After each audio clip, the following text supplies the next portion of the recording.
Well, Bart, welcome to the show. Now, I was just telling the folks here that the basic moon hoax fraud is really just a jumping off point. It's a big jumping off point, but it's a stepping stone in a long list, a litany of hoaxes or frauds that's been perpetrated on the world. Would you agree with that? Yeah, it's kind of the epitome example of the arrogance of the deep state. That if they're willing to do that, they're willing to do anything. Mm-hmm. And they pretty much do anything, as far as I can tell. Yeah. So, hey, well, listen. The way this show rolls is we got people watching the show, so they're going to be putting questions in the chat. We won't bring them on the line, but I'll read with them. I'll read the questions to you as they come in. But let's get some, for those to refamiliarize you to our audience. Tell them how you got involved with even looking into the moon hoax. Well, I mean, I grew up as the biggest fan of the moon missions. I thought it was the greatest thing. I was just 4 years old when they claimed to have walked on the moon. I was asleep in bed. But my father, being in the Air Force, got a VIP publicity package of about 20 9x12 color prints of the alleged first mission to the moon. I put them up on my bedroom wall, had them up for 10 years, or saw them some 3,650 times before I even questioned the authenticity of them. I was the biggest fan. And then I saw a gentleman on television, Bill Casing, who worked for Rocketdyne during the Apollo program for 6 years. And he had high security clearances. And he said, look, they didn't go. They admitted in confidential papers that he read that they couldn't go. And seeing how they couldn't go and ended up claiming to have gone, he concluded they had to have faked the thing. And so when I got in touch with him 10 years after I saw him on television, he suggested, me being a filmmaker, that I do a documentary about it. And tell you the truth, I originally turned down the project because I thought, you know, there's a decent possibility that the moon missions were indeed falsified. And if that is the case and I start investigating it, it could be dangerous. So I thought, I'm not going to risk my life for something Nixon did, 30 years earlier.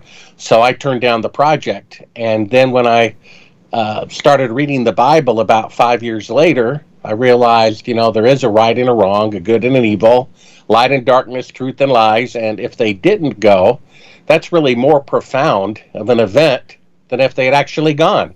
And so I changed my mind, and I raised about $1 million to produce these films, and that was given to me by a board member of an aerospace company that builds rockets for NASA, who knows they didn't go to the moon.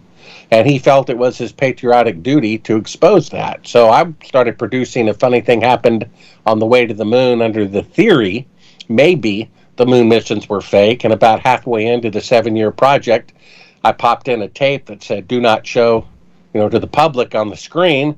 And it was an hour-long unedited reel of one shot of the mission, a fake 1-foot model of the Earth that they were claiming was floating in space, that was completely contrived with the third track of audio of the CIA telling them how to fake the shot. And it dawns on me, oh my gosh, they really didn't go to the moon. And I remember calling up Bill Casing, just frantic. And he was like, well, Bart, I told you. And I'm like, yeah, but you don't understand. They really didn't go. They really faked it. And he's like, well, Bart, I told you. But, so I had this realization that we really didn't go. And then strange things started happening. Phone calls being interrupted, being followed, and things like that. And so my new book, Moon Man, talks about that for the first time. These kind of behind-the-scenes espionage adventures that I went through in producing this, including at one point being abducted and drugged by the CIA, who immediately asked me questions about where the tape was and copies were and so forth. Mm-hmm. And I escaped their custody and even urinated in a cup to prove that I had been drugged by this exotic true serum or whatever. Had a friend take it to a lab in their name to kind of allegedly outwit the CIA, And when he called me back a few days later, he said, well, there was a problem at the lab. And I'm like, what problem? He says, well, they had a break-in over the weekend. And I'm, yeah. I said, but what about it? He said, well, nothing was stolen except your urine sample. So somehow they had found out what I was doing, and I thought I really had them that time. But as the project went on, and during the 50th anniversary and all that publicity, someone who was actually there at the time while Apollo 11 was being filmed at a particular military base here in the United States, they contacted me and gave me information about that. And it's kind of chilling. I mean, I already knew that the missions were fake, but when you hear from someone who was there standing beside President Johnson when they filmed the thing, and I'm able to verify all this information, it's pretty, chilling to hear it anyway from an eyewitness. And he thought it was his duty to confess it on his deathbed, literally dying. And he even admitted that there was a homicide at his base that took place because this coworker was going to, tell the public that the moon missions were fake. So all this is in Moon Man for the first time, and hopefully I'll put this little episode behind me, which I probably spent about 20 years of my life work on, and the production of these two films and this book. Okay, all right, let's get to some questions here real quickly, and we'll get back to our conversation. From Freely Speaking, when you see me looking over, I'm reading the chat here. How is it that they went 1,000 times further on their first attempt 50 years ago than we can go today using a millionth of the computing power of an iPhone? Yeah, that, there's a lot of proofs that we didn't go. First, we have an eyewitness who was basically there at that picture you're showing, standing right in the studio where they filmed the thing a year in advance. We have that proof. Then we have this uncovered reel of behind-the-scene footage of them faking part of the photography right in front of your eyes. Then we have a simple still picture from Apollo 17 where two shadows from objects 5 feet apart are intersecting at 90 degrees when sunlight is always parallel, which means it's shot with electrical light in a studio. But then beyond all of that, we have the simple logic. What they're claiming is today, with 50 years of better technology than when they went to the moon, the farthest that NASA can send an astronaut away from the Earth is only 250 miles. That's where the space station is. So pick a city that's 250 miles away from you and make that vertical, and that's as far as they can go. So in 1969, there's the picture there. Good job, Daniel, on finding that so quickly. I mean, that's simply impossible. That cannot be duplicated in sunlight. That means it's electrical light, which means it was taken here on Earth. So like you were explaining, that the one is the light behind, but the other light of that moon rock is from the side.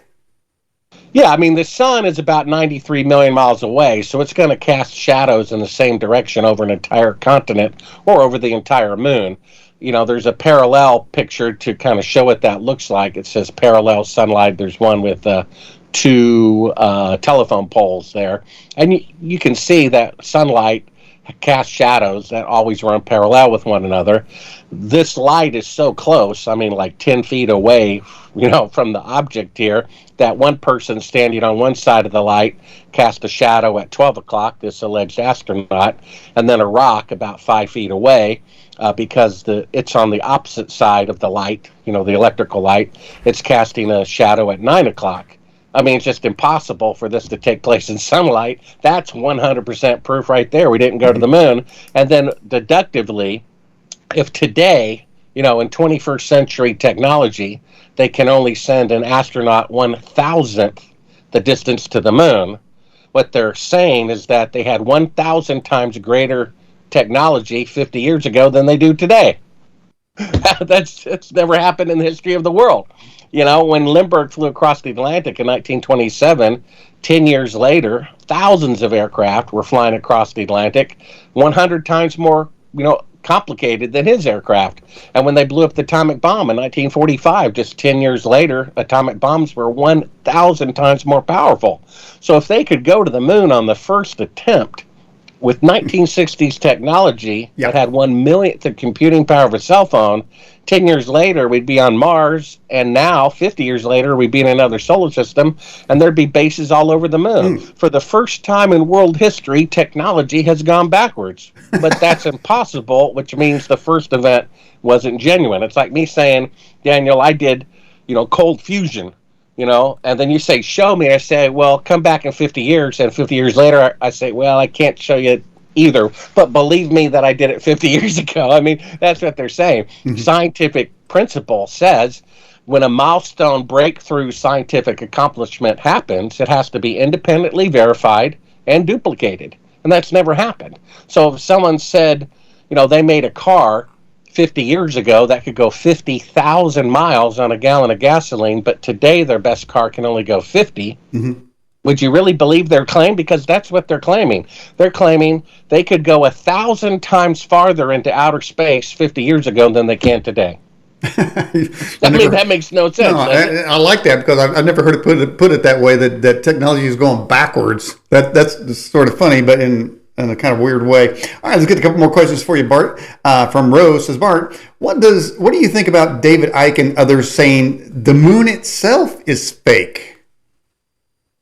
Well, I don't know about that. I mean, the problem is because the government are such liars, now we doubt everything they say. If they say the sky is blue, then it must be green. But that's not always the case.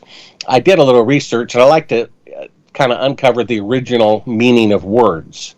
And we know that the evil people who run the world, they're wicked, right?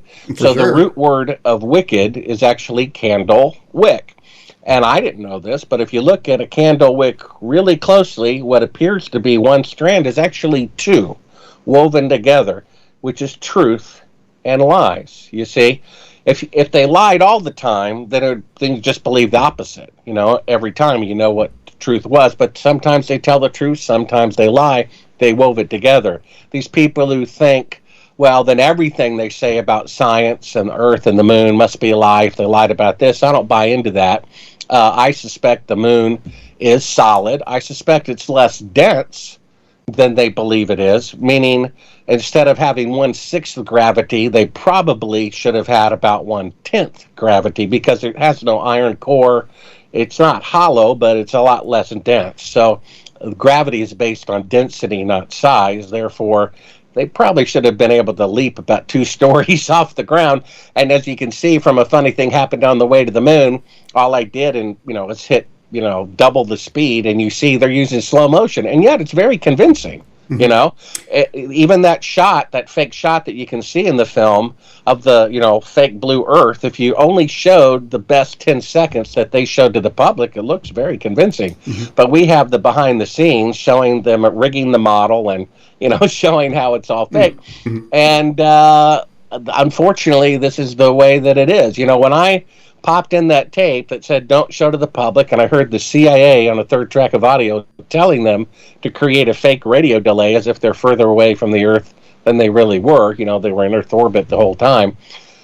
It just broke my heart, and I'm like, is this the world that I live in? Are we this depraved, dark, juvenile, evil? And this is it. The number one reason I hear, Daniel, that people who won't accept that the missions were indeed falsified is they say, well, our government wouldn't lie about such an important thing. And I think what they're really saying is they don't want to live in a world in which the government would lie about such an important thing. Therefore, they won't go there. Mm-hmm. But if you have cancer, in your arm, do you want to know or do you want to be lied to? If mm-hmm. you believe the lie mm-hmm. that you don't, mm-hmm. then your whole body's going to die. But if you can catch it in time and cut that off, you're going to live the rest of your life with only one arm, mm-hmm. but you'll be alive.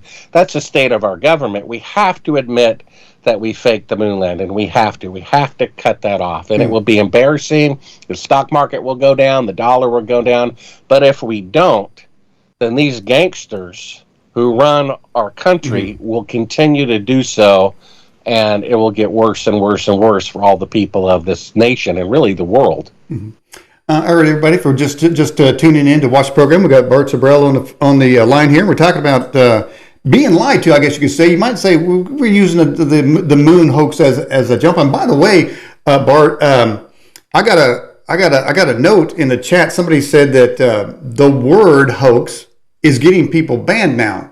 So I guess they're using it as a generic term. So if this YouTube doesn't go up, I'll put it up over there on Rumble, because that's what we do when programs get banned, put on Rumble. But just keep that in mind there. But I've been using the word fraud. Fraud. Okay. Hoax sounds a little too, quote, conspiratorial. It's just fraud. Okay. They committed fraud, just like someone counterfeiting money, counterfeiting the Picasso.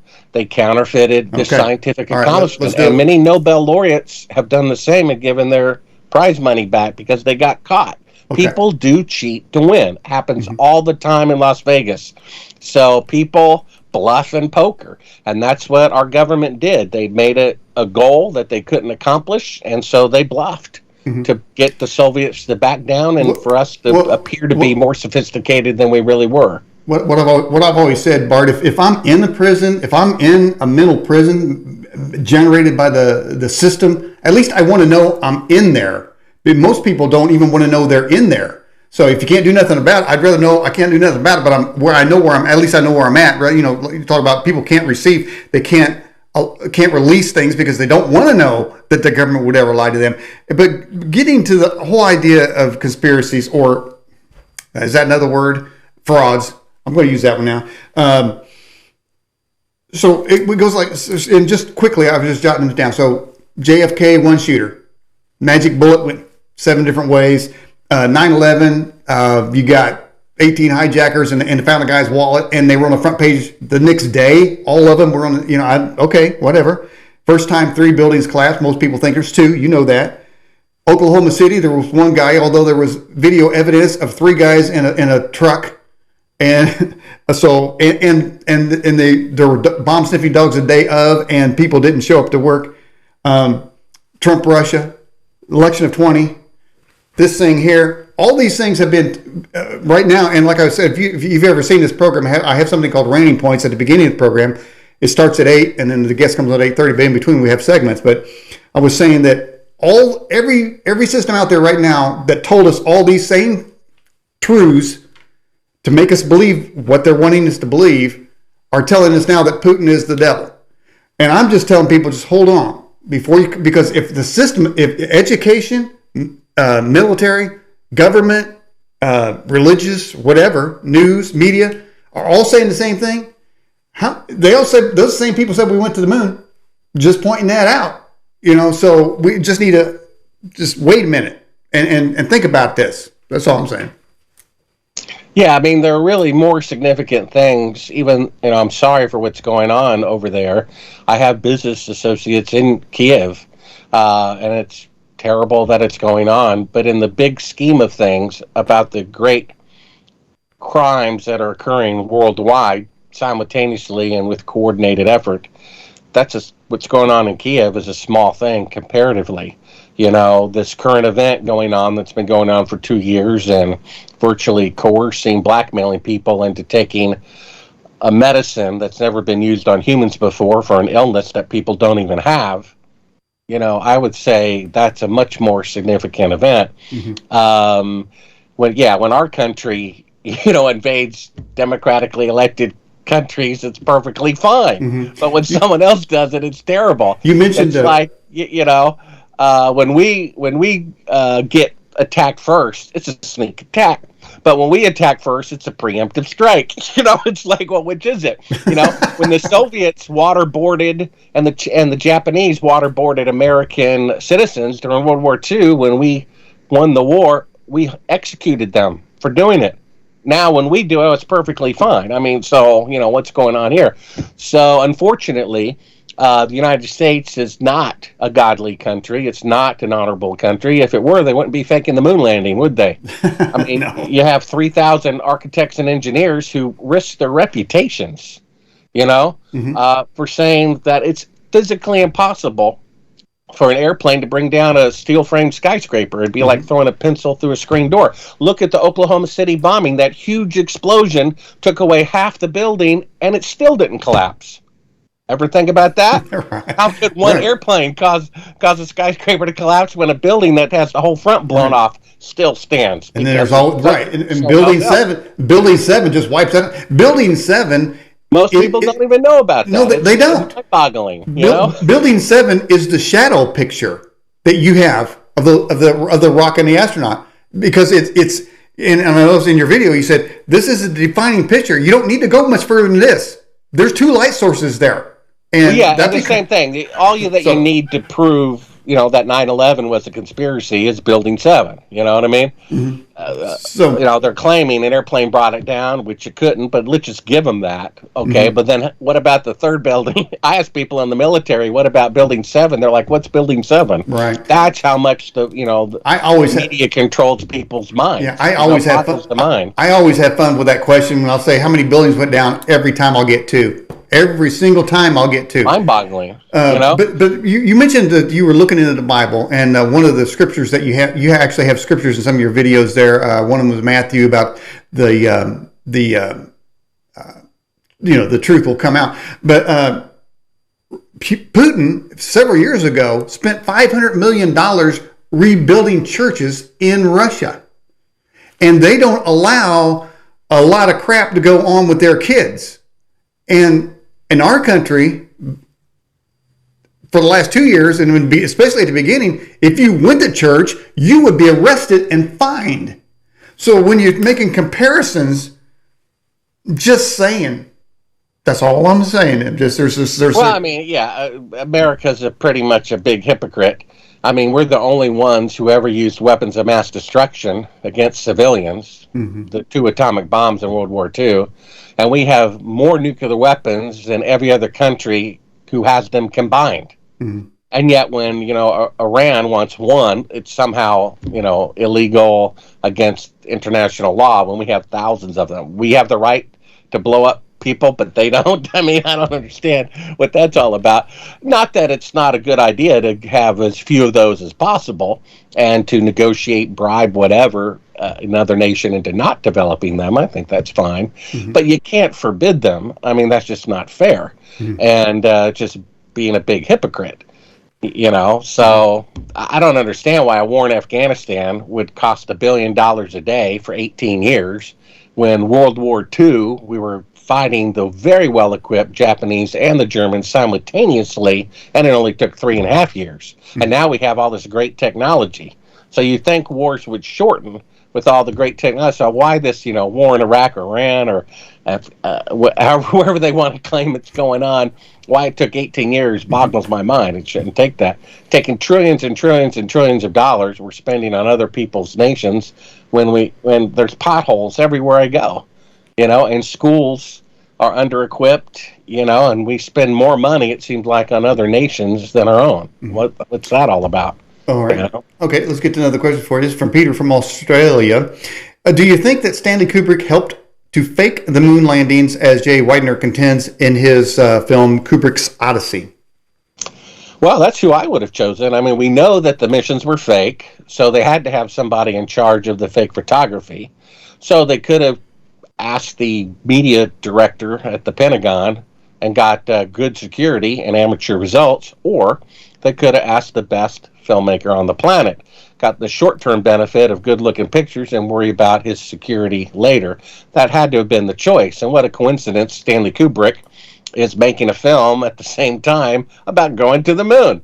And he was buddies with a lot of people in NASA who ended up later giving him camera technology that they gave first to him as opposed to any other filmmaker on Earth. So that's who I would have chosen. And then, of course, it seems like he left pretty obvious clues. I mean, when one of his characters in a film afterwards has an Apollo 11 shirt on it, and his last film, Eyes Wide Shut, he insists that it open on the 30th anniversary of the launch to the moon, I think he's saying something there. You know what I mean? Mm-hmm. He's who I would have picked, and he's who likely did shoot the first fake mission to the moon. I don't really even talk about that in my book. It's kind of a side note, but I suspect that's who did it. All right, let's get to another question here. It says, this is from Gary. It says, Bart, have you seen the videos of Moon Waves by Bruce Swansk? No, I have not. Okay. And then this one here from Freely Speaking. How does the moon landing fraud tie into Operation Fishbowl? I'm not sure what Operation Fishbowl is. Well, that'd be a new one on me right there, too. And I try to keep up with those kinds of things. All right. And then from our online our online contact question said, this is from Curious, is it possible that they've been to the moon, Mars, and have flying saucers, but don't want us to know that they're in space? Well, NASA would like you to believe that. There's a large group of intellectuals, largely in the UFO community, who look at the pictures and are smart enough to tell these were shot on Earth in a TV studio. Somehow, though, in their hearts, wanting to believe in Star Trek and Star Wars, they say, well, they really went to the moon anyway. No, it's very simple. The pictures are fake because they didn't go. If they really went, we'd be seeing real pictures. You know, there's certain things that you can hit a ceiling on of technology, and apparently leaving Earth orbit is one of those. For example, aircraft, jet aircraft has been around for, I guess, almost 70 years, and yet going faster than the speed of sound, there's only been one, the Concorde, you see? Mm-hmm. So because it's really not practical to go faster than the speed of sound, it's technically difficult, to become super expensive, and it creates great noise pollution. And because of the radiation belts that surround the Earth, they're basically at a ceiling of technology today. We have them faking being halfway to the moon. In 1969. That means they can't go halfway. They can't leave Earth orbit. And what a surprise, 50 years later, they still cannot leave Earth orbit. They still cannot go to the moon today. And that's largely because they don't have enough fuel to leave in one rocket. They'd have to ferry it to the space station and then go from there. And then secondly, most people don't know this, but there's a huge 25, 30,000 mile thick radiation belt that starts at 1,000 miles above the Earth. And that every manned mission, Gemini, Mercury, Skylab, the space shuttle, Soyuz, has all been well below that radiation, except going to the moon, you would have to go through it. NASA's Kelly Smith said in 2016 in a video produced by NASA that the radiation belt surrounding the Earth is dangerous or deadly, and that the technology necessary to go through it with an astronaut and survive has yet to be invented. Oh, there you go. So how could they possibly have gone through it, 50 years ago, when today the technology to go through it doesn't exist yet? They said so. They've said so in numerous magazine articles. So they're kind of at a threshold of what can be done. The top two UFO researchers, one's French, one's American, they did a United States Press Club 3-hour-long expose Q&A about 15, 20 years ago. And it's very interesting. The top two independent researchers had been investigating UFOs for decades. And they both, independently from one another, came to the very same conclusion, which is, number one, UFOs are real. Number two, they're not from outer space. And number three, they think they're demonic, which is very interesting. When people are being abducted and they throw out the name of Jesus, the aliens run away. So why would an alien care if I invoke the name of Bart, Daniel, Jesus, Buddha, whoever, right? Exactly. So there's something going on there. And these can be, fallen angels who have been around for thousands of years and therefore developed this technology. And of course, they're liars. Right? Satan is the father of lies, and if they're fallen angels with technology, then they're going to lie. They're going to claim they're from some galaxy far, far away that can never be disproven. I mean, there seems to be fairly credible evidence that Eisenhower, I think, met with them at Edwards Air Force Base in the 50s, and they landed some craft and showed off. And they claimed that they were from some, galaxy far, far away. Well, they're not going to tell the truth, right? Because then people would believe in God and the Bible and repent and be rightfully afraid of these people. So I think that's what aliens really are. I mean, if the top two researchers who have researched them for decades both came to the same conclusion independently of one another, that UFOs do exist, but they're not from outer space. They're from Earth, and somehow involve a demonic battle between good and evil. Well, Bart, I can concur at least somewhat what you're saying there, because this show's been going on since 2004. Thousands of shows and interviews. I don't know how many people have been abducted that I've had on the show, or UFO particularly in shows, but particularly in the abduction realm. But I will concur that even those that don't believe in God per se say that abductions stop when people use the name of Jesus. I've questioned so many of them, so why don't they stop with Buddha? There is something to that. But let me get to a couple other quick things real quick. Just joining in, addition to our live chat, Constant Companion, Sunset Forever, Alyssa, Teflon Coat, Freely Speaking, Life Station Express, Max Bogan, Red Roni, Pony Red Rose 2000, and Paul. She's just joined us in the chat watching the program. Well, Bart, we've got the Eisenhower. I want to play a clip. And then I want to get your comment on it. So here it is. Stand by. I got to jump out of the picture, and then I'll play it. I believe it is from Eisenhower. In the councils of government, we must guard against the acquisition of unwarranted influence, whether sought or unsought, by the military-industrial complex. The potential for the disastrous rise of misplaced power exists and will persist. We must never let the weight of this combination endanger our liberties or democratic process. We should take nothing for granted. Only an alert and knowledgeable citizenry can compel the proper meshing of the huge industrial and military machinery of defense with our peaceful methods and goals. So, Bart, let me ask you: have we passed that ability to control the military-industrial complex? Have they gone to the place that he was warning us about? Absolutely. He said that statement, that recording was from January 19th, 1961, the last day he was president of an 8-year term, 2 terms. So he was afraid to say that in office. Isn't that interesting? Kennedy basically not only said that in office, he was trying to put a stop to it. And we know what happened to him. If you believe in God, an interesting thing is we have an eclipse that happened in 2017.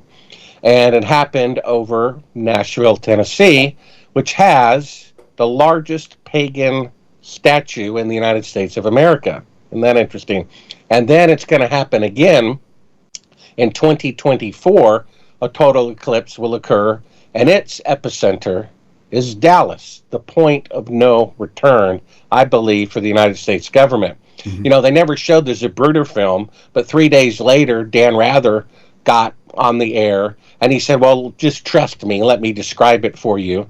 And in my book, Moon Man, which you can get at Sibrel, Sibrel.com, it's an interactive book, and I think clip 13 of 15 clips shows Dan Rather describing the Zapruder film synchronized with the Zapruder film. And at the moment he says the third and final shot, his head goes violently forward, it actually goes violently back. So Dan Rather is saying the exact opposite of the truth on national TV. He's so embarrassed he's doing so, he looks down when he says it. So another interesting thing is Janet Napolitano, on her last day in office, like Eisenhower, said something very interesting. She said a natural disaster is likely on its way, the likes of which the United States has never before seen. Okay, so there's actually 3 clues here. It's a natural disaster. It's a natural disaster that has never happened in the 245 years of America. And it's a natural disaster you could know about years in advance. Now, the only thing that fits that is something coming in from outer space, a comet, an asteroid, or maybe even a rogue planet. So I believe this current event that's going on for the last 2 years is mostly not genuine, and that it's really a psychological drill for the public to submit during a national emergency. Now, if something from outer space were heading toward Earth, and if you believe in the Bible, there's many signs in the Bible that says they're going to come from the heavens. In fact, Jesus basically says there'll be a meteor storm in the last days. He says the stars will fall from the sky like ripe figs. Twice in Revelation, it says a huge mountain fell from the sky. It says the tidal effect from the oceans will be so severe. That could be from a large rogue planet coming by, causing a greater tidal effect than the moon. So if this event is on its way, the world leaders are, cheering it on because they want to depopulate the world. And this way they won't have to go down in history as the next genocidal Hitler. They're going to let Mother Nature do it for them. But rather than having this, half the world die in 90 days from this event, I believe these medicines that they're coercing people to take are to kind of depopulate on a gradual basis leading up to that, so that the solar system event will be less of a shock when it happens. In their minds, we're all destined to die anyway. So what a coincidence that phase one is the very same as Hitler's useless eaters. Congratulations, you get to have this medicine for the elderly, the diabetic, the obese, or whatever that Hitler wanted to get rid of. So it seems like something like that is going on. I think absolutely the deep state is beyond. And so it's very interesting, these two eclipses, the first on the largest pagan statue in America, the second one over where the point of no return in the United States government occurred when they killed their own president. Bobby Kennedy Jr. says so. I'm not saying it. The guy's nephew says it, and he has access to the information more than we do. He says the CIA killed the president of the United States. So these two eclipses are 7 years apart. That's a biblical number. And I think it's God's probationary period for the United States, as a whole, or maybe 51% to repent, whatever. But according to the Bible, these plagues that come on mankind in the last days occur to encourage people to repent. But God says they're not going to repent anyway. No. So when Jesus says it'll be greater tribulation in the last days than in the entire history of the earth, and unless God intervenes at the very end, no one will survive, I take this, Daniel, to mean that the deep state, they are going to win. They will succeed. I mean, they're doing a fabulous job. They killed Kennedy. They had that windshield out with the bullet in the front and in the furnace in Ford the same day. They killed off 200 eyewitnesses. They faked the Gulf of Tonkin. They admitted they faked it. No one cares. Right. 3,000 architects say bombs brought down those towers. Right. No one cares. By the way, William Binney goes on national TV, who worked for the NSA for 30 years, said they spy on Supreme Court justices' phone calls to blackmail them into voting a particular way. Not a single congressional hearing. And the former VP of Pfizer says that the current event is, they're lying continually about what's really going on. And they're doing a fabulous job. People are lining up to be told whether they're sick or not. Let us test you and tell you, shouldn't I know whether I'm sick or not? Yeah. And then you read the warning label on what they're going to put up your nose just to tell you whether you're sick or not. And it says one of the symptoms is all the symptoms that you're supposed to have if you're sick, the swab will cause. Okay. Let me jump in here. First of all, when you talk about Dan Rather, when he said his head went forward but it was going backward, to me that's the first "Let's Go Brandon" moment on national TV, right there. And the other thing is, I was reading in Nehemiah or somewhere, but it's talking about the end time, and it says 2/3 of all children will die because of a plague. And that I just read that, and I thought, wow, that's something. So there are some curious things going on. By the way, let me welcome Azur and James in the live chat. But Bart, we've got a poll going on our website related to tonight's show. And of course, it's the basic question, did we go to the moon? And 47% say absolutely not. 18% say we did. 17% said Epstein didn't kill himself. There's another one. And then astronaut frauds. Hey, I had that ahead of time. And then... somebody said, are you serious? So it looks like the majority, even coming into the program, don't believe that. But there's the lies, the continual lies, they just don't stop. And by the way, at this 2-year deal, well, now the CDC is miraculously saying, oh, by the way, you don't need the thing on the face. But there's a whole gaggle of people in this country that aren't taking it off, Bart. They're scared out of their mind still, and they're not going to let go of it. And I guess that's good for the deep state, for have people more in fear. They're easier to control. I live in a building with a bunch of people who pull down their masks to smoke their cigarettes. I'm thinking, wait a minute, you're wearing your mask to not die from something you breathe, and you pull it down to die from something you breathe. Okay, let me figure that one out. In any case, and then if you put an oxygen meter underneath the mask, and I bought one, their alarms go off. And, at sea level, you got about 21% oxygen. And OSHA says if you work in a coal mine, they'll let it get down to 19.5%. But below that is a felony if they make you stay in that environment.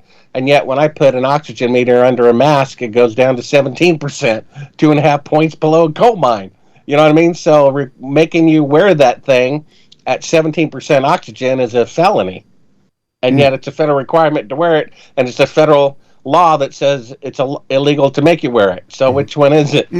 Okay, well, we have another clip ready to go here. It's from JFK, and then it's a little bit longer, but let me get your opinion on this one. Here it comes.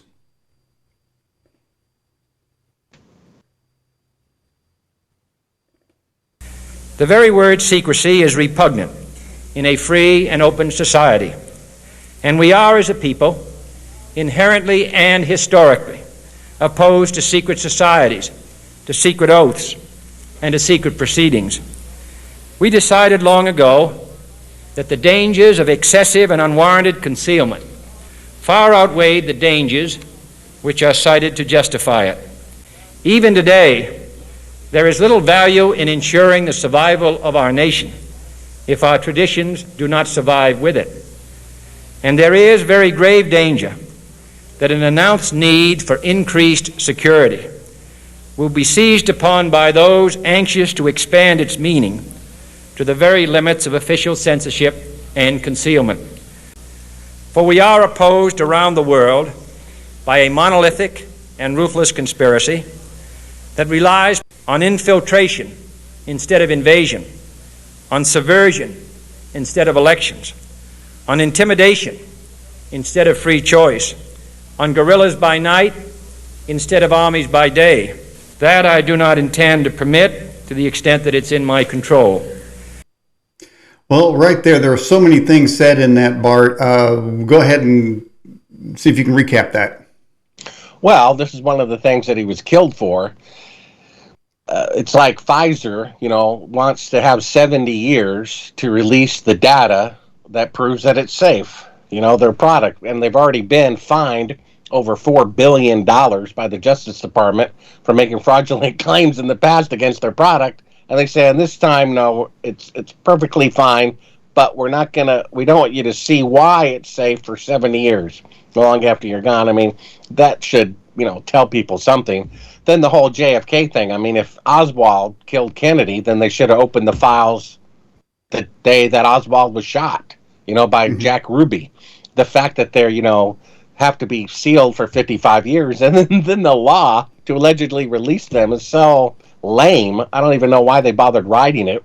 It said they'll open the files in 2017 unless the current president at that time decides not to.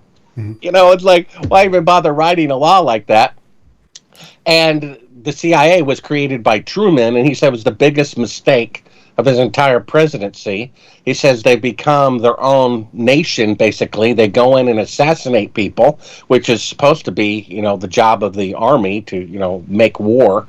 And yet they're going in and blackmailing people, and they basically run the United States government. I mean, the Congress and the Senate, they didn't vote to fake the moon landing. The CIA did it anyway, So who runs the country?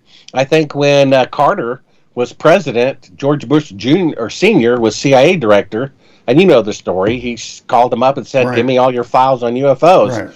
And George Bush Sr. says, "I'm not going to do that." I mean, what's that all about? That means the CIA director is more powerful than the president of the United States. Well, Bart, let me. It's supposed to be the other way around. Let me give you a couple things on that. He said that what good is saving our country if we can't bring or save our traditions?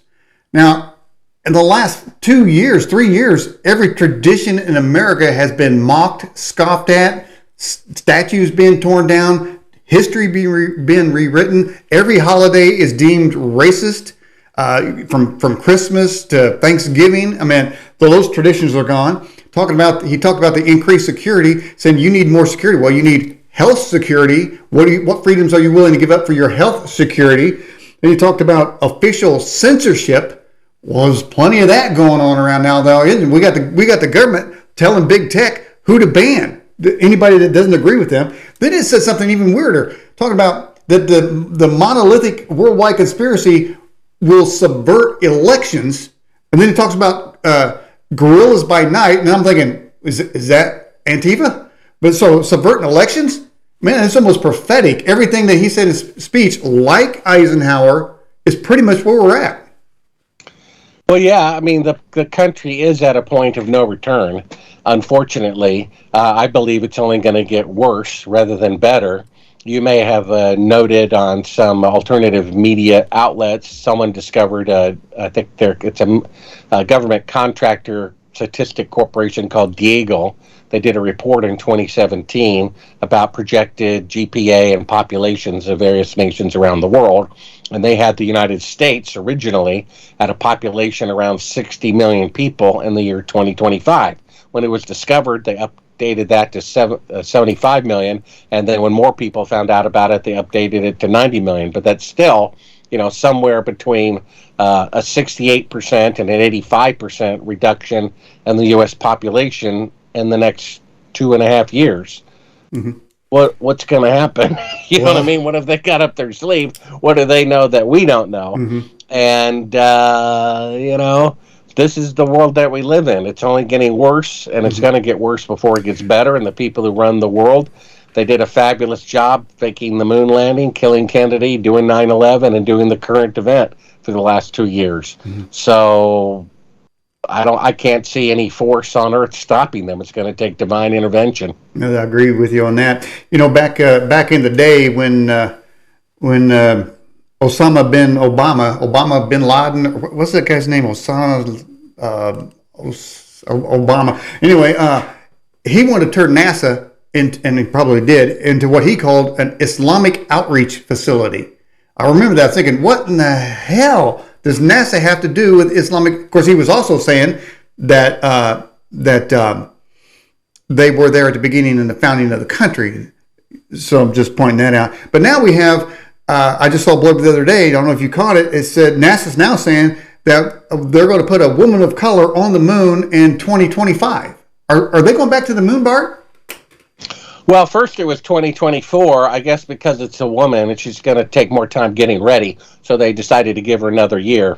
Forgive that sexist joke. I couldn't help myself. Okay. But anyway, they've actually postponed that. I mean, since 1969, they've said they're going to return to the moon in 5 years, 10 times, and they're not able to do it. They said in 2016, by 2018, they're going to have an unmanned probe orbiting the moon. They couldn't even do that. We have China, which is the most industrialized nation on Earth. And they said with 21st century technology, it's going to take 15 years to develop the hardware to put a man on the moon. Now, 50 years ago, with 1960s technology, it took half that time. So why does it take twice as long to develop the technology to go to the moon in the 21st century than it did 50 years ago? That's completely backwards, right? If they really went to the moon. Right. And then, of course, they deliberately destroyed all the hardware, all the blueprints, all the schematics, all the original videotapes, all the telemetry data, which you would never do if you really went. I mean, the B-52 has been around for 70 years, and there's still 200 of them flying because nothing works better. They also lost the design to the air conditioning backpacks. I mean, they just wow. Yeah, because you could prove they wouldn't work on the moon. I mean, they're claiming they sat on the moon for 3 days and got the inside from 250 degrees outside down to a comfortable 72 on a bunch of car batteries. I mean, that's why they destroyed all the electrical schematics, because you could prove that couldn't happen. Von Braun originally said to go to the moon in one rocket, it would have to weigh 800,000 tons. And the Saturn V only weighed 2,500 tons, or a difference of about 30,000%. So if you really went to the moon and you spent an equivalent of $200 billion to do it, you wouldn't destroy that technology. I mean, you could argue maybe they should have done that with the atomic bomb technology, but they didn't do it with that technology. So if the B-52 has been around for 70 years and it's still in service, and if you really spent $200 billion to build all this equipment that went to the moon on the first time, and every single time except once worked flawlessly, the last thing you would do would be to destroy it, the blueprints, but that's what they did. So If they really went, they would not destroy it. But if there was a fraud, that's exactly what they would do. So the fact that they did destroy everything is actually proof of the fraud. Because if you really went, you would never do that. And if you committed a fraud, that's the very thing you would do. Right. Now they got plausible deniability. Well, it's time to play the classic video and get your take on it here. Let's roll it. Pick up now. You can see the thread all over. Beautiful, just beautiful. Bart, what's going on here? Well, that's a videotape shot in 1968 at a military base I just here had to in the play United that. States. That I have an eyewitness who was there at the time, standing beside President Johnson while they filmed this thing. And of course, this image was what convinced people that they were on the moon. It was actually a pretty simple thing to do. They didn't show live transmissions during the landing. They just showed a computer simulation. And this is what, I mean, you could probably do this in someone's backyard in, Nevada with the spotlight at night, and probably fool them just as easily. So, but once people in their mind accepted, men were on the moon, they accepted it. And it was actually easier to fool them with successive missions. But that's, the way that they did it. They had to fake it because they wouldn't admit they bit off more than they could chew. And we have an eyewitness who confessed on his deathbed he was there when they were filming this, June 1st, 2nd, and 3rd of 1968. He was military police officer, chief of security at this military base, held television cables while they were filming this thing for 3 days, watched them bring in all this pulverized concrete for about 3 weeks beforehand, and was told face to face if he ever told anybody about this, they would kill him and his family. And sure enough, after I confirmed all this information with his surviving relative before I published my book Moon Man, which you can get at Sibrel, Sibrel.com, 2 days later, after I confirmed this information, his house was broken into, his password on his security system was somehow known, cameras disabled, they took all the documentation that his relative was ever in this branch of the military. And then 2 days after that, Men in Black visited him just like they did his family member and threatened to kill them if they ever spoke to me again. And this was less than 2 years ago. Wow. So this thing's still happening. Hey, Bart, let me roll another tape. I need your opinion on this here too as well. Let me get this where I can find it here. This is the limb blasting off, and we'll roll it and then see what you think about it. You've seen it. The average D, 20 seconds. Shoot. Okay, let's get off. Forget the camera. Okay, 10 seconds. 10 seconds. Port stage pushed. Engine arm is descent. Okay, I'm going to get the pro. 99, proceeded. 3, 2, 1. Ignition. Right away, Houston. That's your good. Ag thought. Pitch over. Roger, you have good thrust. Bart, my question is, here's a still shot, close up. Is that blast coming from the bottom part or is it coming from the top part?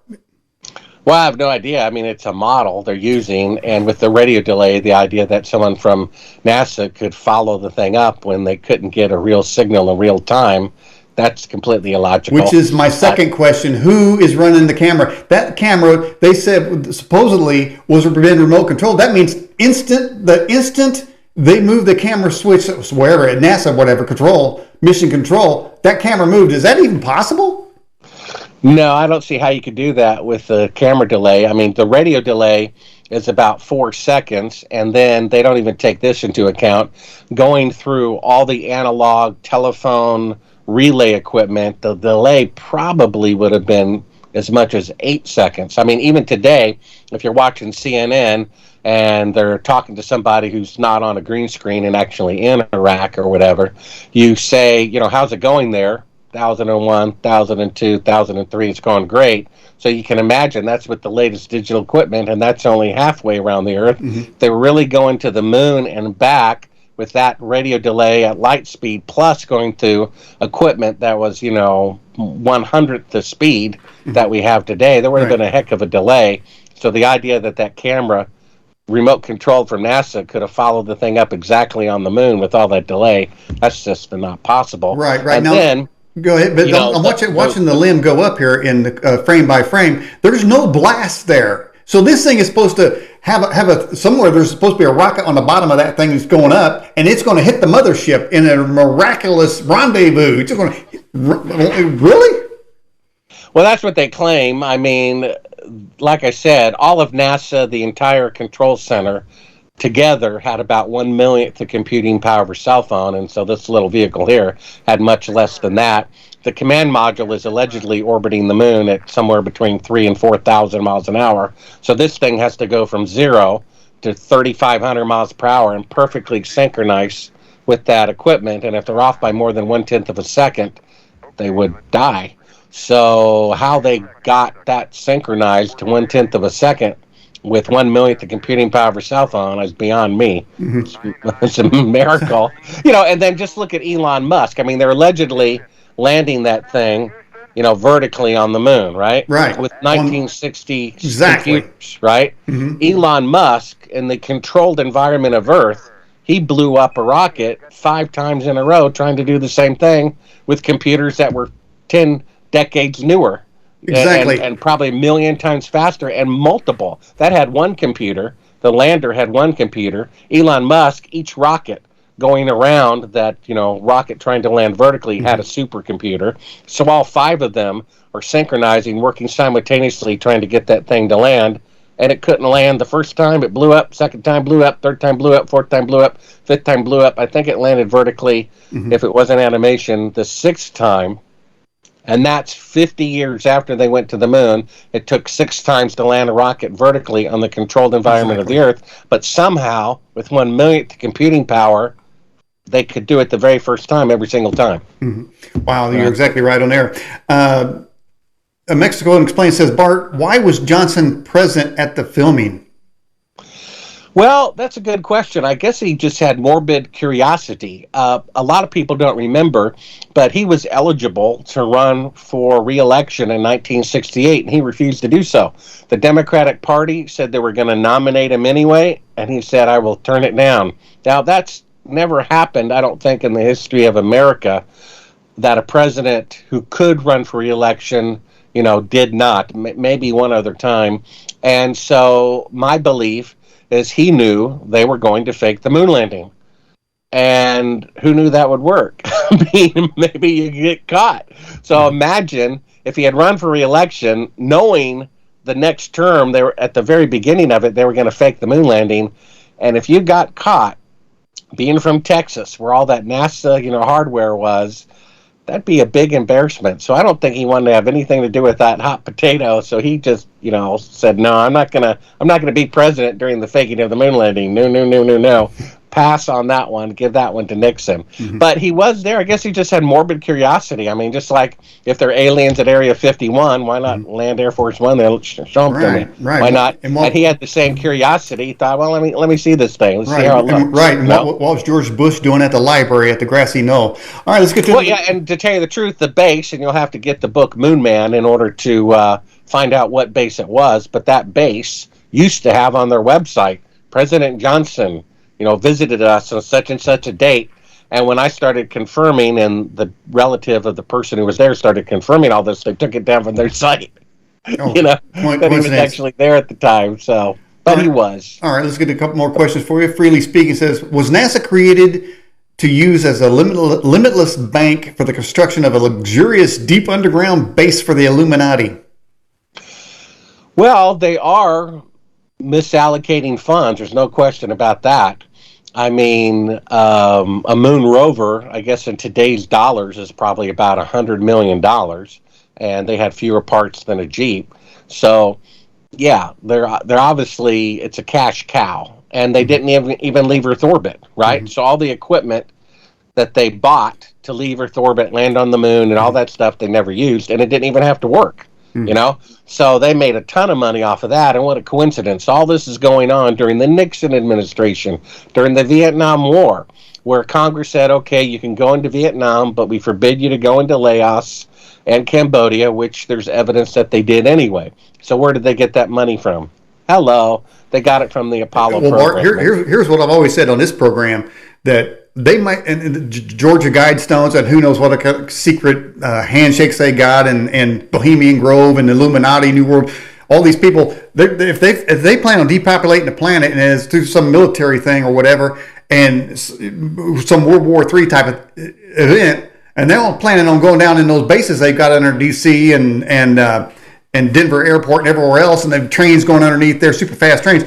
They feel, and they've been siphoning off goods and services from us people right now. That's why there may be some empty shelves, because they're planning on going down and living for a long time. Then they're going to come out to this utopia. I've always said this, Bart, that there's going to be a residue of people that's still up here on the land, on the top side, and they're going to be waiting for them when they come out of the hole. So actually, this is in the Bible.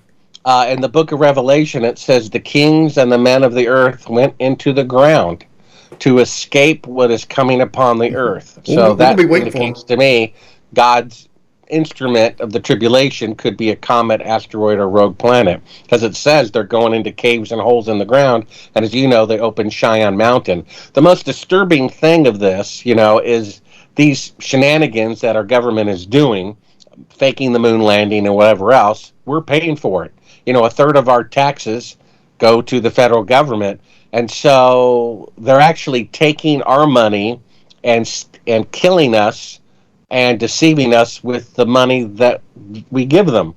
The Apollo 1 crew, according to the dead man's relative, was murdered by the CIA. And this is the guy who would have been the first man to walk on the moon, who I believe would not cooperate with the fraud, so they got rid of him.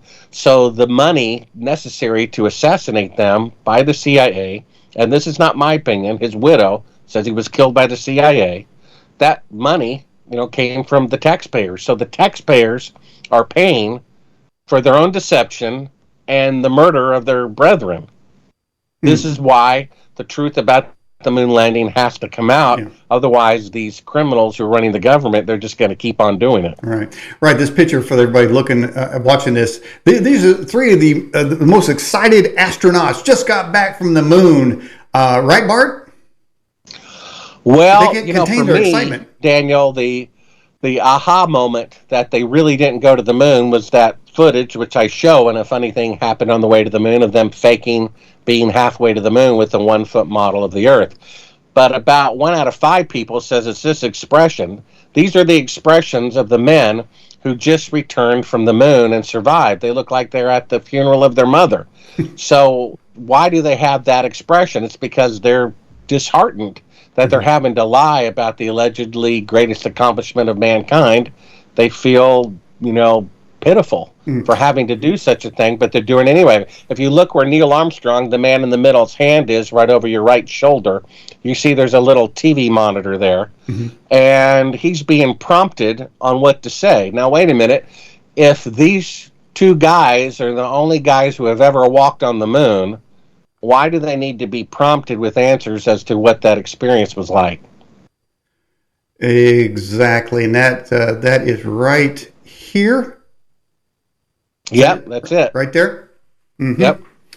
Well, what do you know? Yeah, they look so excited that they can't contain themselves for this world-changing event. All right, I got another question for you. It says, did they land the rover on Mars?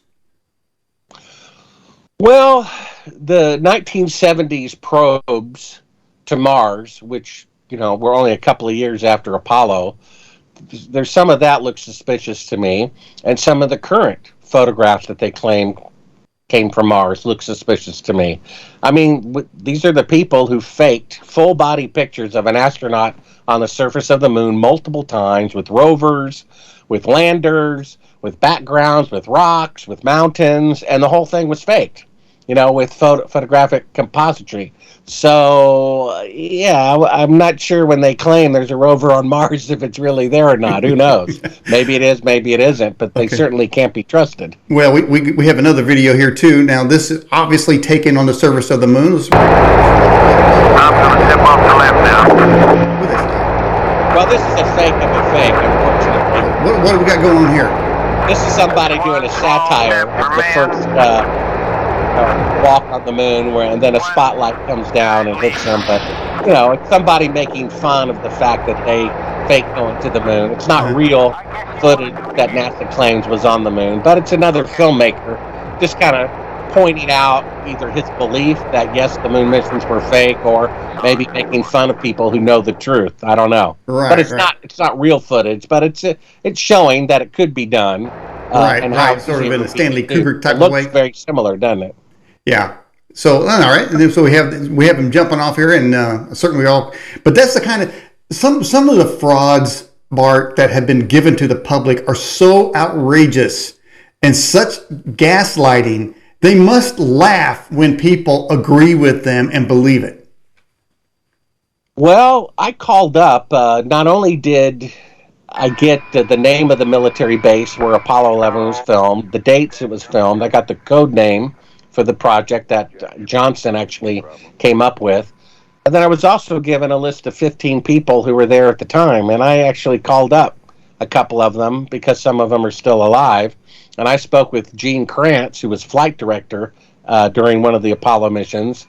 And he acknowledged to me that he has the satellite scrambled video conferencing equipment in his home to talk with other Apollo astronauts about whatever, laughing at us for believing it. And at the time I talked to him, which was about a year and a half ago, he indicated to me that he was expecting a satellite video conferencing call, a scrambled one, with Cernan, which has to be Eugene Cernan. The only problem is he's supposed to have died 2 years earlier. So, what? Oops, Gene, I guess you spilled the beans on that one. Wow. All right, let's get to another question here. Why did the NASA administrator resign just prior to the first Apollo mission? Well, because he knew they were going to fake it, and he didn't want to have anything to do with it. Mm-hmm. You know, he was an honorable person, and was like, I'm not going to do, just like Johnson didn't want to be president during the fake moon landing. No, I don't want that blowing up in my face. Bart, you didn't, was there I'm going back in my memory banks here. Was there an engineer that was going to testify before Congress? He had hundreds of documents to show we could not go, but his car was broken into and the documents stolen? You kind of got half the story correct. His name was Donald Barron. He actually did testify at Congress once after the crew of Apollo 11 was murdered. Mm-hmm. And then he was supposed to testify a second time with even more condemning evidence. And he had a, quote, fatal accident prior to that happening, and all of his documentation was taken. Also, all the documentation that Gus Grissom was preparing to give to a United States senator about all the problems in the Apollo program, that was confiscated by the CIA from his home before they even informed his widow that he was deceased. All right, got another question here for you. This is from Richard. Says, how can I get a copy of your movie, A Funny Thing Happened on the Way to the Moon? Well, just go to Sibrel, Sibrel.com. If you slide the viewer over a little bit, you got the L.com over there on half of the screen. But if you could maybe move it a little bit over, it's my last name, Sibrel, Sibrel.com. And you can go there, get a copy of Moon Man, and then it has 15 video links in it. Which include A Funny Thing Happened on the Way to the Moon, Astronauts Gone Wild, and all these statements, like the statement from NASA saying the radiation belts that surround the Earth are lethal and impenetrable with today's technology, as well as Dan Rather, synchronized with the Zapruder film, saying that the last shot caused Kennedy's head to go forward when it actually went backwards. And many other clips in there. There are 15 of them altogether. Just go to Sibrel, Sibrel.com, and you can get a copy of the book and all the copy of the video links as well. Yeah, it is actually, they're actually seeing the whole thing. It's just cut off on the viewer going to you, but the audience can see it. All right, let's get to a couple more quick questions here. Teflon Co says, Bart, why did they have to kill Gus Grissom? Well, he was very outspoken. A few days before he burned alive, he held an impromptu press conference without NASA's permission, invited in the media to the top of the rocket, where he hung a lemon on it.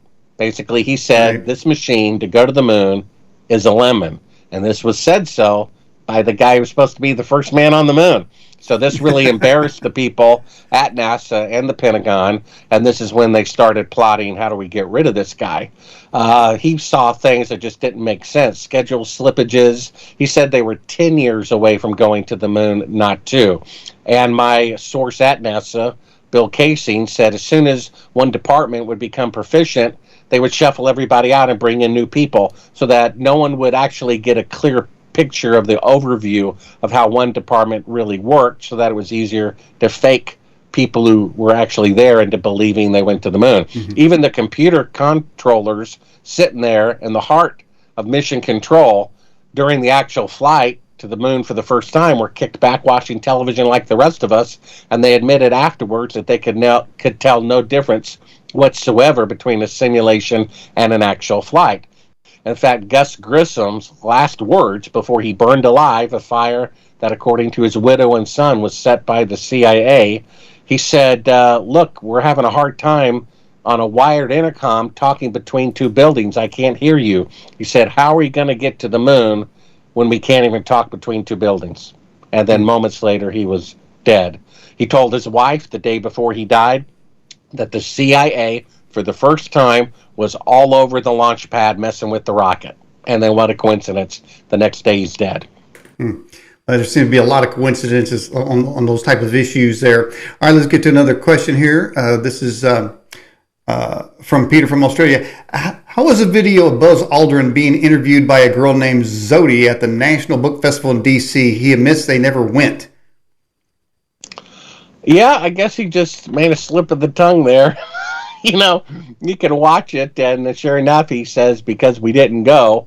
And then he kind of realizes he said that, but he didn't backpedal. And, of course, you know, the news media tries to untruth everything. You know, the guy said what he said. He said that he didn't go to the moon, and people can say, well, he really didn't say that or whatever, but he did say that. And I think, you know, if you watch him do interviews now, if he still does them, he has a handler with him who kind of, you know, nudges him, makes sure he doesn't say something wrong. Right. You probably saw a clip of George Bush Jr. I don't know, it was about 5 years ago. They asked him about 9/11. He's sitting a few feet away from his wife, and he was asked about 9/11, and he said, well, at first I thought it was a conspiracy. And then his wife looks at him like, don't say that. And so he has a handler. It looks like it's his wife, you know. Kind of like Joe Biden. He is a handler, too, is his wife. Yeah, I mean, they don't let the guy answer any independent questions. It's kind of odd. You know, they're afraid for him to speak his mind. I'm not sure why. But there isn't a mind, as far as I can tell. All right, so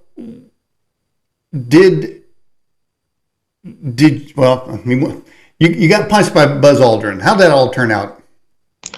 Well, I was there as a guest of a Japanese production company to be a surprise guest on their television program.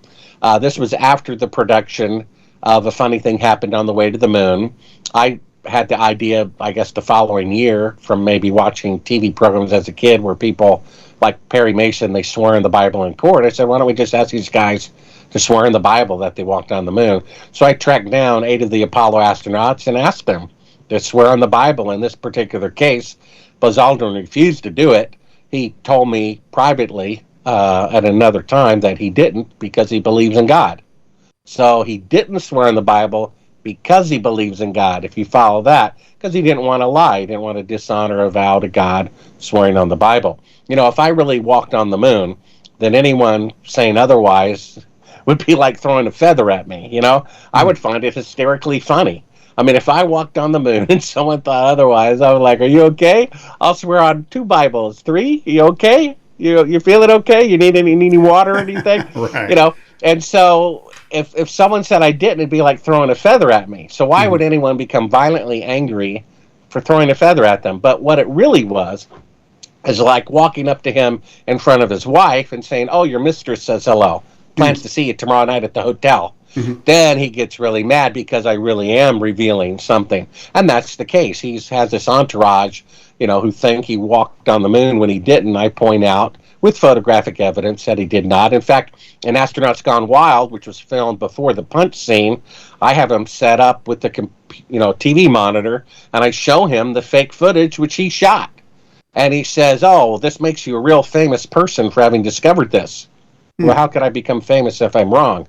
And then he says, just talk to NASA administrators. We were only passengers. I thought you piloted the thing to the surface. Passengers just orbit the Earth for 8 days. So he basically made 2 admissions that I was correct. And when he realized that, then he threatened to sue us if we showed those admissions to anybody. We have all that on tape as well. Teflon Coat says, can you talk about the Masonic or Nazi connections to the Space Force?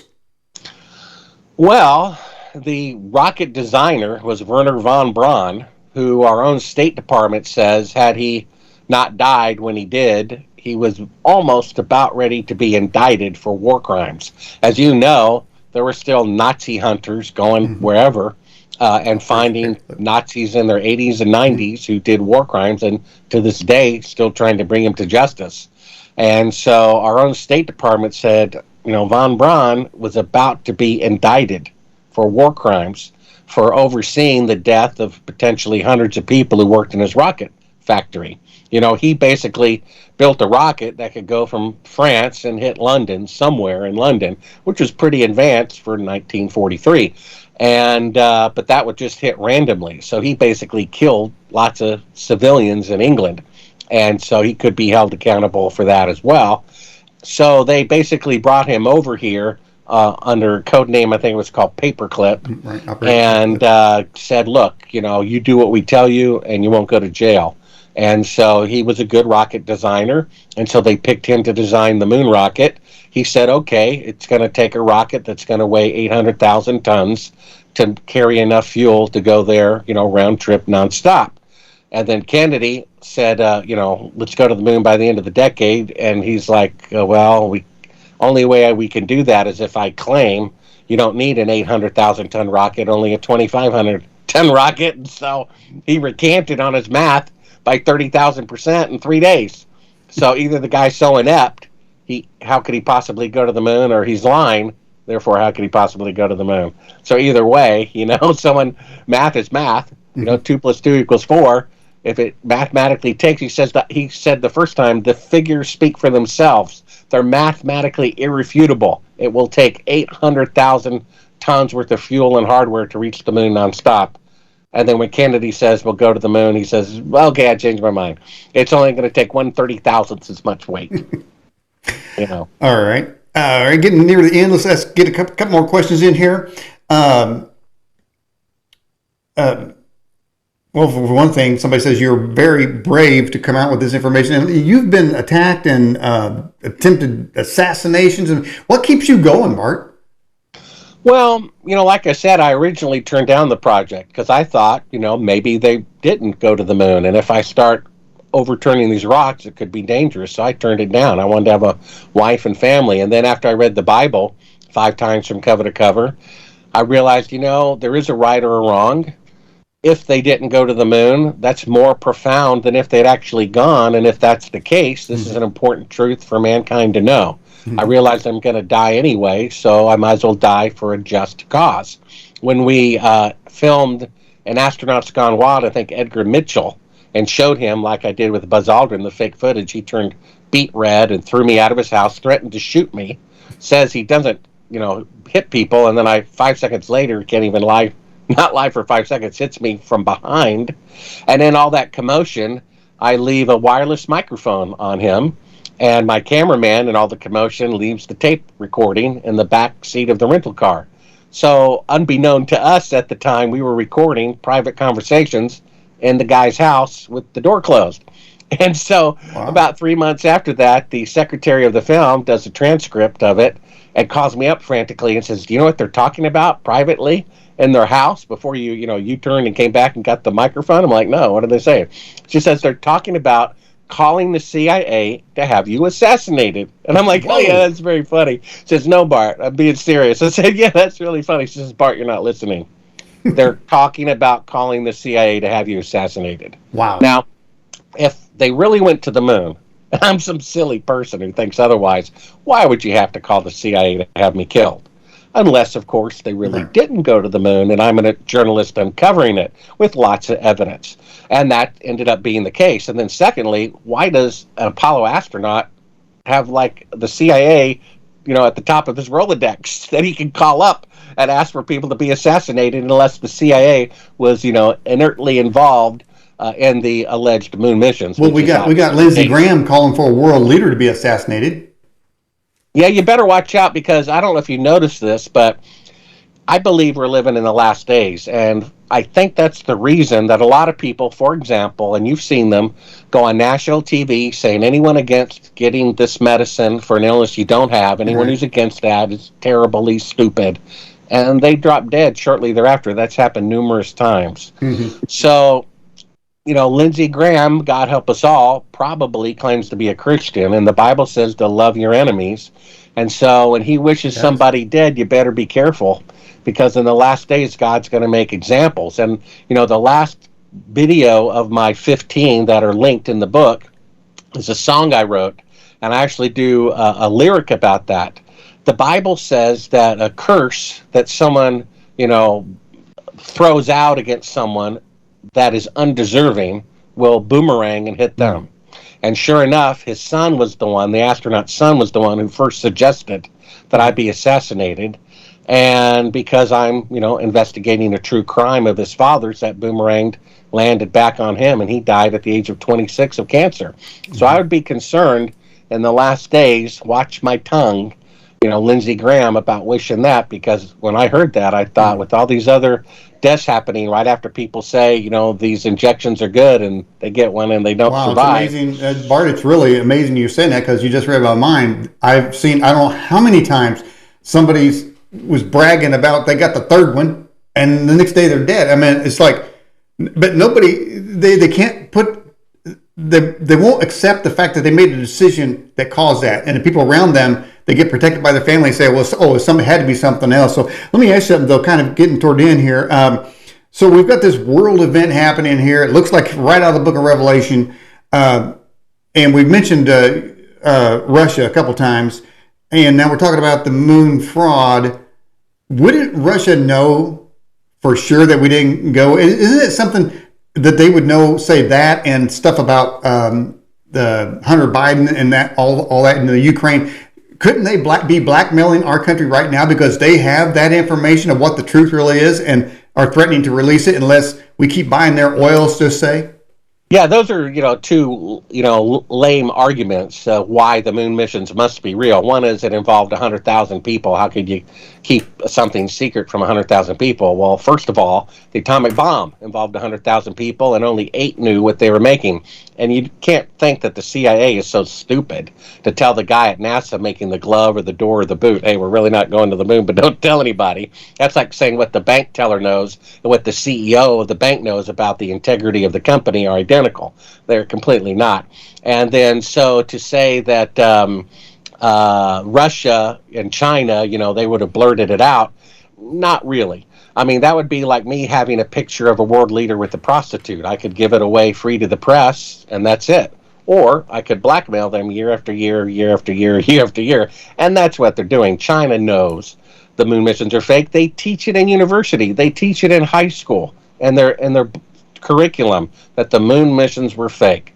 But they blackmail us. We blackmail them. We've both got skeletons in our closet. That's another good reason for the truth to come out. I think America has a lot of skeletons. Enemies will stop blackmailing us about it. I mean, America has been starting wars and assassinating leaders for a long time. But you talk about how the 500,000 people couldn't know that there was this thing going on at NASA, this fraud. Well, we could say the same thing about Pfizer, because the executives, people within that organization, they got the real numbers. And talking about not releasing stuff for 75 years, well, there's tens of thousands of people that work at Pfizer. They all don't know this. They think they're doing good. They think that they go to work and say, "Man, we're going to save some people." Go, Ron. They have their meetings. So all these in different rooms and different departments, they don't know what's going on. They wouldn't even work there.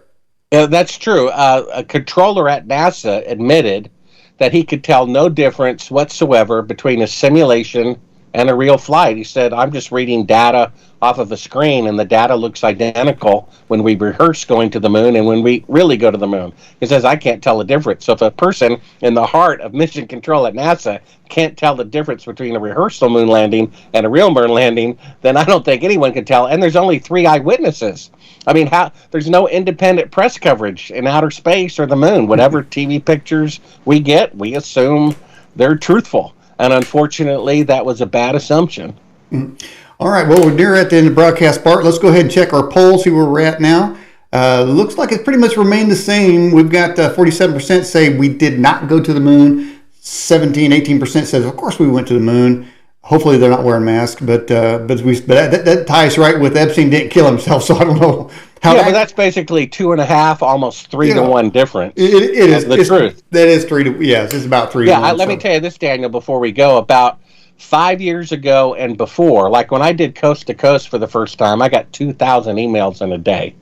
Nice. And I eventually returned them all if they didn't curse at me or, wish me dead. But basically, 5 years ago and before, 90% of the emails I got were, how dare you say such a thing, how unpatriotic, when of course it was unpatriotic for them to have faked it. But since 5 years ago, there's been a paradigm shift. Now almost all the emails are supportive. I get emails all the time, even from a recent interview I did on SGT Report.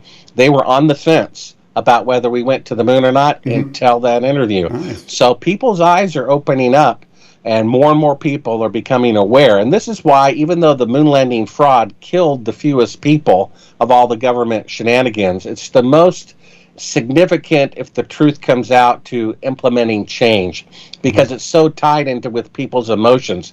They waved their flag, they cried, they prayed for them, they held ticker tape parades, they give them medals of honor, and they didn't have to lie about it, but they did it anyway, and their arrogance, and they embezzled $200 billion, and it's in the encyclopedia. If the public becomes aware that that was indeed a fraud, I think that's the finger out of the dike that will bring about change.